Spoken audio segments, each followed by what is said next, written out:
second chapter revision class, that is na people as resource. You already learned this chapter ना, you are very knowledgeable है ना, आपको पहले से पता है, आपने स्टडी किया हुआ है, समझा हुआ है ना। आई होप फर्स्ट चैप्टर जो रिवीजन था वो भी आपने देखा होगा, समझा होगा, उसको स्टडी किया होगा ना, और हम अपने नॉलेज को और आगे बढ़ाते हैं ना। तो हम देखते हैं people as resource. First chapter में हमने एक वर्ड पढ़ा हुआ था ह्यूमन कैपिटल। ह्यूमन कैपिटल ना, जो कि फैक्टर्स ऑफ प्रोडक्शन के अंतर्गत आपने स्टडी किया हुआ था ना, related with the factors of production ना। Human capital when the people is skilled, healthy and educated है ना। तो वो कब होगा, तो हमने देखा था कि उसके बारे में पूरा चैप्टर है, इस समय हमने ये बात डिस्कस की हुई थी। तो पीपल एज रिसोर्स उसी से रिलेटेड चैप्टर है।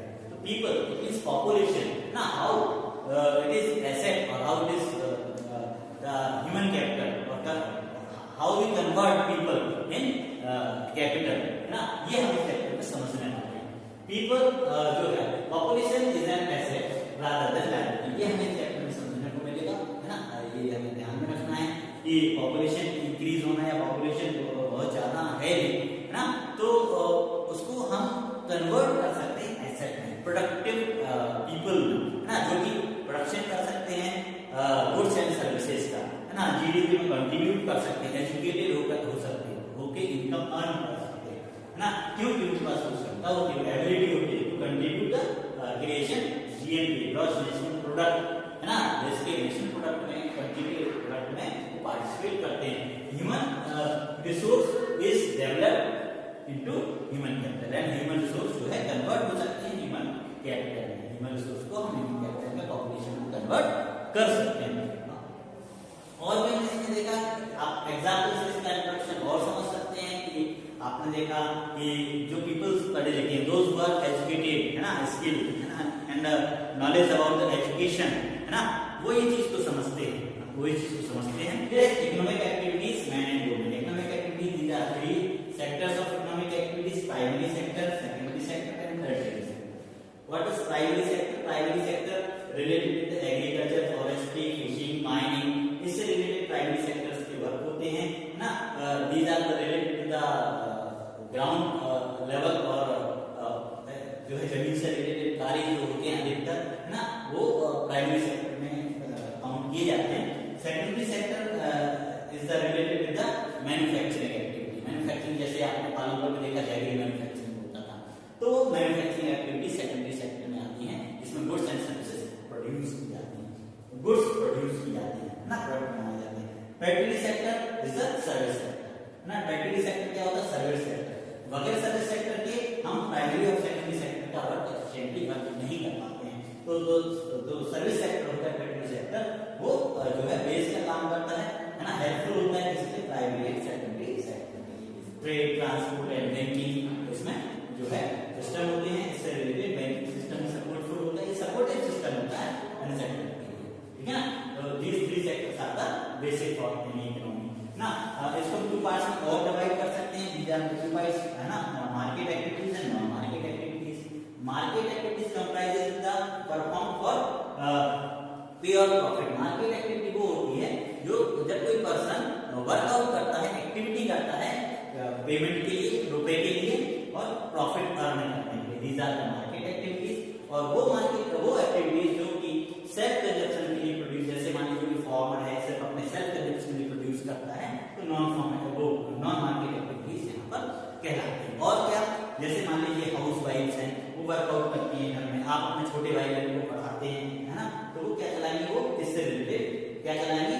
नॉन मार्केट एक्टिविटीज कहलाती है, सेल्फ कंजप्शन होती है, ठीक है ना। फिर आता है क्वालिटी ऑफ पॉपुलेशन। ये इंपॉर्टेंट पॉइंट है क्योंकि ये पार्ट ये है, दूसरा पार्ट ये है ना। क्वालिटी ऑफ पॉपुलेशन, इसमें टॉपिक्स हैं एजुकेशन एंड हेल्थ।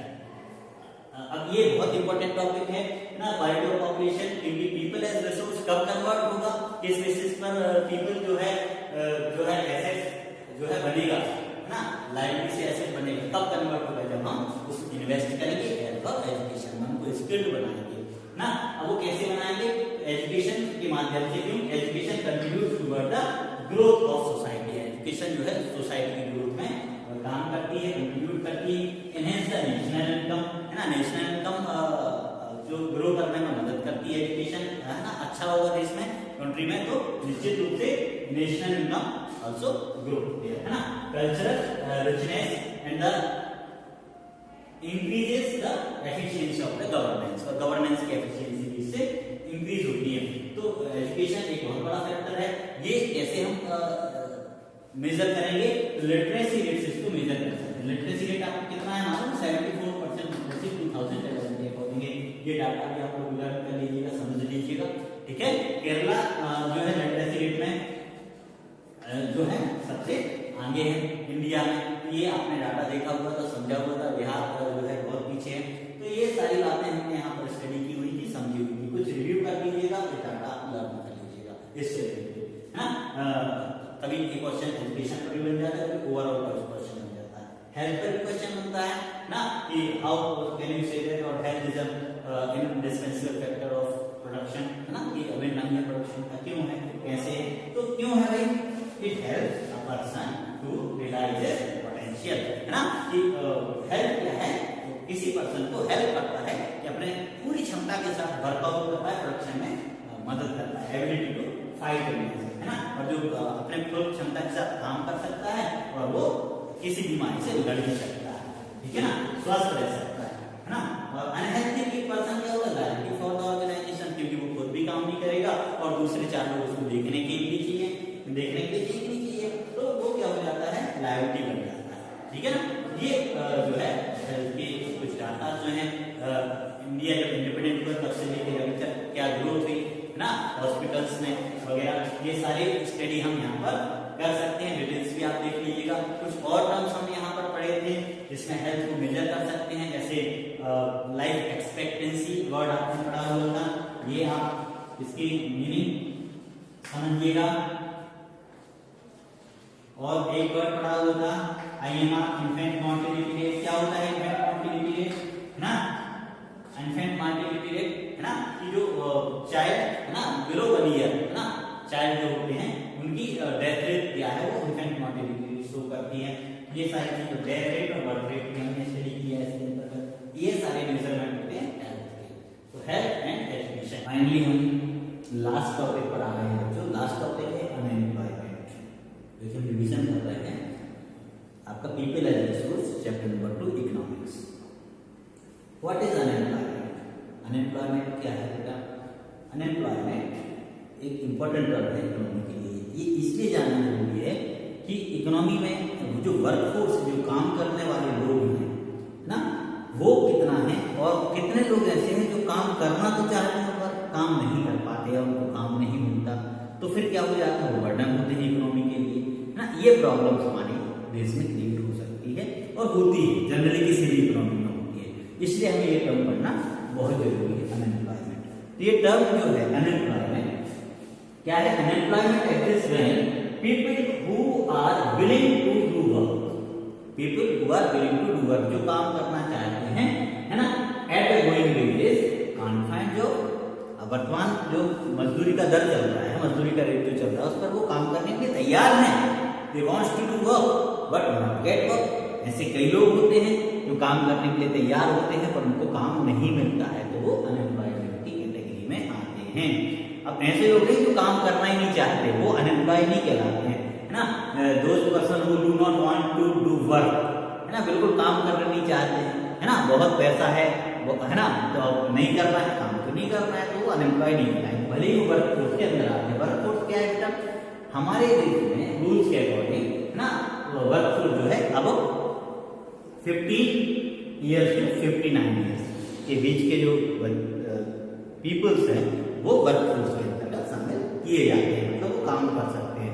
आपने एक रूल्स में देखा होगा 14 ईयर्स और से बिलो चिल्ड्रंस जो है उनको किसी भी होटल, फैक्ट्री वगैरह में काम कराना अलाउड नहीं होता, तो वर्कफोर्स में वो काउंट नहीं किए जाते हैं, है ना। उसके अबव के पर्सन जो है वो वर्कफोर्स में काउंट किए जाते हैं, ठीक है। और यहाँ बिलो 59 ईयर्स, क्योंकि 60 ईयर्स के बाद रिटायर हो जाते हैं और 60 ईयर्स के जो ओल्ड एज पर्सन होते हैं ना, उनको मतलब देखने के लिए हमारी जिम्मेदारी होती है, ठीक है ना, उनकी देखभाल करने के लिए। तो बच्चे हुए और बुजुर्ग हुए, ठीक है ना, वो लोग वर्कफोर्स में काउंट नहीं किए जाते हैं। ये वर्ड क्लियर हुआ। अनएम्प्लॉयमेंट क्या है? Unemployment exist when people who are willing to do work but not get work at the prevailing prices or ongoing prices. Nature of unemployment in India और types of unemployment. Nature of unemployment मतलब अब इसका प्रकार के type क्या क्या हो सकते हैं, किस प्रकार का अनएम्प्लॉयमेंट होता है इंडिया में. तो generally in India some types of unemployment, they are seasonal unemployment, disguised unemployment, educated unemployment. Types of unemployment, है ना. Generally we discuss about the rural and urban basis. Rural basis पर देखते हैं, ग्रामीण क्षेत्रों में भारत में हम लोग देखते हैं तो उनमें जनरली 2 टाइप्स ऑफ अनएम्प्लॉयमेंट पाए जाते हैं. That is seasonal unemployment and disguised unemployment. What is seasonal unemployment? When people are not get job during the months of the year, है ना. महीने में कुछ महीने में, साल के कुछ महीने में जो पर्सन कुछ वर्क नहीं प्राप्त कर पाते हैं वो सीजनल अनएम्प्लॉयमेंट कहलाता है. From where? Generally in agriculture sector. आप कहाँ देखते हैं? ये एग्रीकल्चर सेक्टर में ऐसा देखा जाता है ना. एग्रीकल्चर सेक्टर में क्या होता है कि पीपल जो है वर्कआउट करते हैं some months of the year, है ना. कोई पर्टिकुलर फसल लगा ली, है ना. वो उस फसल को ग्रो करने के बाद, हार्वेस्टिंग के बाद देखा जाता है कि फिर ड्यूरिंग कुछ मंथ्स वो काम नहीं कर पाते, है ना. कुछ मंथ्स उनके पास काम नहीं रहता, उनके पास वर्क करने के लिए वर्क नहीं रहता, है ना, एग्रीकल्चर से रिलेटेड. तो वो फिर क्या कहलाएंगे? सीजनल अनएम्प्लॉयमेंट कहलाएंगे, है ना. Disguised unemployment. What is the meaning of disguised unemployment? ना, when the people are appear to do work, appear to be work, मतलब काम करने में ऐसा लगता है जैसे काम तो कर रहे हैं, काम करने में वो लगे हुए हैं, बट ओरिजिनली देखा जाए कि अब मान लीजिए एक प्लॉट है, एग्रीकल्चर का प्लॉट है. इस एग्रीकल्चर के प्लॉट में मान लीजिए 2 पर्सन्स की जरूरत है, 2 पर्सन्स जो वर्क करने के लिए जरूरी है. लेकिन पता चला यहाँ पर परिवार में 6-7 लोग हैं और सब लोग वर्क करते हैं. अब 7 पीपल, 2 लोगों के टेबल के हिसाब से वहां पर मान लीजिए एग्रीकल्चर टाइप लैंड है, लेकिन कर रहे हैं 6-7 लोग काम. तो जो बाकी के लोग हैं वो क्या कहलाएंगे? Disguised unemployed. काम में लगे हुए तो हैं, ऐसा जनरली एग्रीकल्चर में देखा जाता है ना. कि पता चला 1 एकड़ जमीन है और 10 लोग करने वाले हैं, तो उसी जमीन में लगे हुए हैं, जबकि वो जमीन 1 या 2 लोगों की करने लायक है, कहने का मतलब. तो ये हो जाता है डिस्गाइज्ड अनएम्प्लॉयमेंट. तो what is the meaning of disguised unemployment? When people appear to be work, ना, appear to be work. ठीक है, काम करने में दिखते हैं वो, that is the result, but उतना काम उनके लायक होता नहीं. ठीक है ना. ये पॉइंट क्लियर हुआ. अब आता है एजुकेटेड अनएम्प्लॉयमेंट. जनरली ये अर्बन एरिया में पाया जाता है. इन अर्बन एरिया, है ना, so many people. It is not only in urban areas, rural areas also there. Rural areas में भी पढ़े लिखे लोग बेरोजगार हैं. ठीक है ना. तो एजुकेटेड जो है अनएम्प्लॉयमेंट हर जगह पाया जाता है आज के समय में, वर्तमान परिस्थितियों में देखा जाता है. एजुकेटेड अनएम्प्लॉयमेंट, है ना, व्हेन द पीपल एजुकेटेड, है ना. अब उनके हिसाब से वो जॉब उनको नहीं मिलती, but they not get proper job, है ना, according to their ability, skill. तो वो क्या कहलाएगा? अनएजुकेटेड अनएम्प्लॉयमेंट कहलाता है. ठीक, ये एजुकेटेड अनएम्प्लॉयमेंट हो गया. ये और आपने देखा होगा कि एजुकेटेड अनएम्प्लॉयमेंट इस प्रकार से भी होता है कि पीपल्स आर वर्किंग, है ना, but not proper according to their ability, according to their skill. पता चला कि वो काम करने के इंजीनियर तो है, लेकिन काम कर रहे हैं कहाँ का? मान लीजिए 2-3,000 रुपीज में कहीं वर्क करना पड़ रहा है उनको, ऐसे दूसरा जॉब करना पड़ रहा है. पता चला छोटा सा कंप्यूटर ऑपरेटर का जॉब करना पड़ रहा है ना, software engineer. What is the reason? That is the, ये भी इसी में शामिल हो जाएगा, है ना. तो एजुकेटेड टाइप्स तो बहुत होते हैं अनएम्प्लॉयमेंट के, बट इन 9th क्लास ना आपको सिर्फ इतना ही समझना है, इतना ही लर्न करना है. ठीक है ना. हायर क्लासेस में आप कॉलेज लेवल में पहुंचेंगे और आप हायर स्टडीज में 11th-12th में आप इकोनॉमिक्स देखेंगे, उसमें आपको अदर टाइप्स ऑफ अनएम्प्लॉयमेंट और स्टडी करने मिलेंगे. ठीक है. यहाँ तक हमने देख लिया. अब देखते हैं इफेक्ट्स ऑफ अनएम्प्लॉयमेंट. क्या इफेक्ट्स होते हैं? बैड इफेक्ट्स क्या होते हैं? बुरे प्रभाव क्या पड़ते हैं? भाई अनएम्प्लॉयमेंट है तो अच्छा नहीं है तो खराब, है ना, नुकसानदायक है इकोनॉमी के लिए. क्या क्या प्रॉब्लम्स होती हैं? व्हाट द प्रॉब्लम्स ना leads to wastage of manpower. First of all, ये जो है अनएम्प्लॉयमेंट, ड्यू टू अनएम्प्लॉयमेंट ना, अब लोग काम करने के लिए तैयार है, काम नहीं मिल रहा तो क्या है मेरा, वो खाएंगे तो आप आगे बढ़ेंगे इन 12th क्लास इकोनॉमिक्स में कि भाई लोग काम नहीं करते हैं तो इनकम अर्न तो नहीं कर रहे हैं, इनकम अर्न नहीं कर रहे हैं, लेकिन वो क्या कर रहे हैं, कंजप्शन कर रहे हैं। कंजप्शन करें तो ऑटोनोमस कंजप्शन होगा, मतलब इस प्रकार से जो है मैन पावर काम करेगी, खाएगी ना, तो leads to wastage of manpower. पर वो काम नहीं करेंगे, इनकम अर्न नहीं करेंगे तो इकोनॉमी ग्रो नहीं करेंगे, तो मैन पावर का वेस्टेज होगा। Second point, feeling of hopelessness and disappear occurs among the youth. It means वो एकदम निश्चित मतलब एक टेंशन में आते हैं, बहुत अच्छा महसूस नहीं करते हैं, है ना, डिप्रेशन में ज्यादा रह आते हैं, तो ये प्रॉब्लम्स इनके साथ होती हैं। तो ये भी एक बहुत प्रॉब्लम वाली बात है ना। और उससे क्या होता है, उससे inability of the educated people enable हो जाते हैं काम करने के लिए। काम कर तो सकते हैं पर काम ही नहीं हो रहा है, इनेबल हो जाएंगे कि नहीं हो जाएंगे, है ना। इम्प्लाइज ग्रेट सोशल जस्टिस, उससे समाज का बहुत बड़ा नुकसान होता है। भाई एजुकेटेड पर्सन पढ़ लिख गया है तो वो दूसरे के लिए एजुकेशन भी दे सकता है, दूसरों के लिए और नॉलेज दे सकता है ना, और समाज का डेवलपमेंट हो सकता है, या उसका और उपयोग हम कर सकते हैं। एजुकेटेड पर्सन का इंजीनियर है, पढ़ लिख इंजीनियर बन गया, वो अनएम्प्लॉय है तो प्रॉब्लम वाली बात है, क्योंकि वो और भी कुछ प्रोडक्शन कर सकता है और भी जो है जीडीपी ग्रोथ में मदद कर सकता है देश की, तो वो एक प्रॉब्लम वाली बात हो जाती है ना। और क्या है, increase economic overhead. Economic overhead का मतलब ये हो जाता है कि इकोनॉमी पर बर्डन बढ़ जाता है ना, कि पता चला जीडीपी जितना हो रही है और जितने लोग हमारे देश में हैं उनको जो है कंज्यूम करने के लिए उतना जीडीपी बहुत है, उतना प्रोडक्शन लेवल बहुत है, लेकिन जो लोग वर्क नहीं कर रहे हैं उन लोगों के लिए कंज्यूम। अब जैसे मान लीजिए एक एग्जांपल ले सकते हैं, एक फैमिली में पता चला कि काम करने वाले 1 या 2 लोग हैं, लेकिन 10 लोग खाने वाले हैं, 10 लोग अनएम्प्लॉयड हैं और अनएम्प्लॉयड बच्चों के अलावा और भी लोग हैं, तो क्या हो जाएगा, बर्डन बढ़ेगा कि नहीं बढ़ेगा। एक ही पर्सन कमा रहा है और बहुत सारे लोग जो है कंज्यूम करने वाले हैं घर में। बड़ी फैमिली में ऐसा होता है, मान लीजिए एग्रीकल्चर लैंड भी कम है, तो इस स्थिति में क्या हो जाता है, बर्डन बढ़ता है कि नहीं बढ़ता। ऐसे ओवरऑल कंट्री में अगर इस तरह से अनएम्प्लॉयड जो पीपल हैं वो ज्यादा रहेंगे तो इकोनॉमी पर ओवरलोड होगा, ठीक है ना। नेक्स्ट पॉइंट आता है quality of life of an individual as well as society is adversely affected. बिल्कुल होता है ऐसा, है ना। क्वालिटी ऑफ लाइफ जो है, अब जैसे मान लीजिए कोई पर्सन कमा रहा है, अर्न कर रहा है इनकम, तो उस हिसाब से उसकी एबिलिटी के हिसाब से, उसकी स्किल क्वालिटी के हिसाब से ही गेट्स द वेजेस, उसको वैसे मजदूरी मिलेगी, वैसे उसको सैलरी मिलेगी। बट उसके साथ जो और लोग हैं, अब वो मान लीजिए 10 लोग हैं, अब 10 लोग हैं तो फिर क्या हो गया, उसकी सैलरी 10 लोगों में डिस्ट्रीब्यूट होगी ना, एक अप्रॉक्स खर्च तो सब पर करेगा वो जाके, तो क्या हो जाएगा, लिविंग स्टैंडर्ड डाउन हो जाएगा, क्वालिटी ऑफ लिविंग क्या हो जाएगी, डाउन हो जाएगी, है ना। सोसाइटी भी ऐसे ही होता है, सोसाइटी समाज के साथ भी, इंडिविजुअल के साथ होगा तो सोसाइटी के साथ भी ऐसे ही होगा। समाज में बहुत सारे लोग अनएम्प्लॉयड पर्सन रहेंगे तो समाज का डेवलपमेंट क्या होगा, नहीं होगा।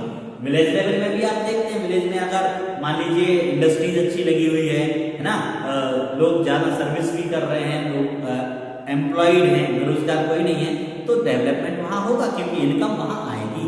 जब इनकम आएगी तो उस एरिया का, उस विलेज इकोनॉमी का डेवलपमेंट होगा। ऐसी कंट्री का भी इकोनॉमी का डेवलपमेंट होगा, कंट्री की इकोनॉमी का, सोसाइटी का डेवलपमेंट होगा। बट अगर मान लीजिए अनएम्प्लॉयमेंट प्रिवेल है, अनएम्प्लॉयमेंट ज्यादा बढ़ा हुआ है, लोग ज्यादा अनएम्प्लॉयड है, तो क्या होगा, एडवर्सली अफेक्टेड होगी, है ना, बुरी तरह से प्रभावित होगी सोसाइटी और समाज और दूसरे साथ साथ इंडिविजुअल पर्सन भी, है ना। There is general decline of health status and rising withdrawal from the school system. अब बिल्कुल ठीक बात है, जब लोगों को रोजगार नहीं मिलेगा, है ना, अनएम्प्लॉयड होंगे, तो लोग सोचेंगे पढ़ लिख के क्या करेंगे, क्यों पढ़ेंगे, वाई बी एजुकेटेड, क्यों हम स्कूल जाए। तो जनरली यही होता है, डिक्लाइन द हेल्थ स्टेटस, लोग टेंशन में रहते हैं, डिप्रेशन में रहते हैं। कि डिप्रेशन में रहेंगे अनएम्प्लॉयड रहने के कारण, तो निश्चित है ज्यादा बीमार भी रहेंगे, ठीक है ना। ये स्टेटस होगा कि लोग ज्यादा अनहेल्थी होते चले जाएंगे। और क्या होगा, rising the withdrawal from the school system, बिल्कुल होगा, है ना। स्कूलों में लोग पढ़ने क्यों जाएंगे, बोलेंगे कि भाई उनका थिंकिंग लेवल ये हो जाएगा कि पढ़ने लिखने से कुछ नहीं होता है ना। तो ये जो है अनएम्प्लॉयड के कारण होगा। ठीक है ना, तो ये खासतौर से कब आएगा, जब ये वाला पॉइंट जो है ज्यादा बढ़ेगा, जो है एजुकेटेड अनएम्प्लॉयमेंट इंक्रीज होगा तो निश्चित रूप से withdrawal from the school system होगा, ये 100% है। ठीक है ना, कनेक्टेड है डायरेक्टली। फिर क्या है, ओवरऑल हम देखते हैं इतने सारे पॉइंट्स हमने देखे, समझे कि इफेक्ट्स ऑफ अनएम्प्लॉयमेंट, इसके साथ हम देखते overall people who can be asset for the economy and the livelihood ना। हम देखेंगे कि जो लोग हमारे इकोनॉमी के लिए एसेट हो सकते थे, जो लोग पढ़ लिख करके कुछ कर सकते थे इकोनॉमी के लिए, डेवलपमेंट के लिए, वो टर्न इनटू द लाइवलीहुड, इसमें कन्वर्ट हो जाएंगे, लाइवलिटी में कन्वर्ट हो जाएंगे। हमारे देश में जो है डेवलपमेंट नहीं हो पाएगा, क्यों? क्योंकि उनको खाने के लिए इनको ज्यादा चाहिए, भाई चाहिए कि नहीं चाहिए, तो turn into liability. Is that clear? यहाँ तक एक पॉइंट होता है। और ये चैप्टर जो है पीपल एज रिसोर्स, इसका रिवीजन वर्क कंप्लीट होता है। इसमें मेजर पॉइंट्स हमने क्या स्टडी किए, क्या देखे कि क्वेश्चंस जो बन सकते हैं अनएम्प्लॉयड से, अपने आप में अलग क्वेश्चन बन सकता है, टाइप्स ऑफ अनएम्प्लॉयमेंट और अनएम्प्लॉयमेंट के इफेक्ट्स ऑफ अनएम्प्लॉयमेंट जनरली, ये क्वेश्चंस भी यहाँ आ सकते हैं। 1 मार्क के क्वेश्चंस भरतपुर से रिलेटेड और भी आ सकते हैं। इंडिकेटर्स, मेजर इंडिकेटर्स अनएम्प्लॉयमेंट के क्या है ना, ये सारी चीजें जो है।